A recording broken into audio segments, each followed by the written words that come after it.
Mambo vipi, karibu tena katika Stories za Town ya channel yetu ya Flora Mvungi TV. Na moja kwa moja tunakwenda kwenye story hii hapa inayohusu mashindano ya Samia Cup. Kama umeweza kufuatilia vizuri katika mitandao ya kijamii, basi umeona kwamba kuna huu mtanange unaoendelea huko unaitwa Samia Cup, ambayo ni timu mbalimbali za wasanii wetu wa Tanzania wamekuwa wakishiriki, na mpaka sasa nadhani wamefika kwenye robo finali. Sasa kati ya watu ambao walikuwa wakishiriki katika mashindano haya, yani wasanii walioingia katika mtanange huu, ni pamoja na Alikiba na timu yake ya Crown Media.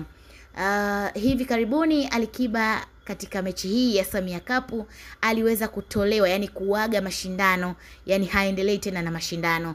Mmoja kati ya wasanii waliokuepo uwanjani siku hiyo na ambaye tulibahatika kufanya naye mahojiano ni msanii wa filamu ambaye anafahamika kama Wema Sepetu. Ikumbukwe tu Wema ni Miss Tanzania 2006, lakini bado ni mlimbwende vile vile mpaka leo ambapo tunaongea hapa.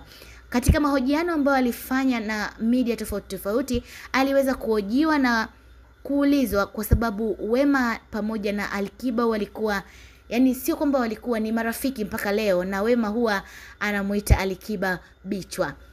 Na aliulizwa, je, anaonaje hii kuondoka ama kutolewa kwa timu ya Alikiba, analizungumziaje hilo?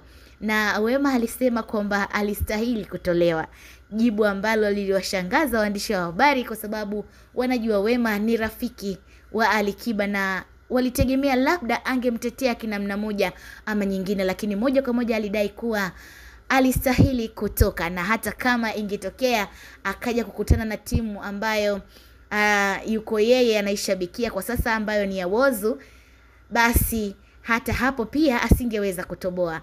Hayo yalikuwa ni maneno ya Wema katika mahojiano ndani ya uwanja ambao huwa wanashiriki hii Samia Cup. Na hii imeweza kutukamilishia Stories za Town siku ya leo.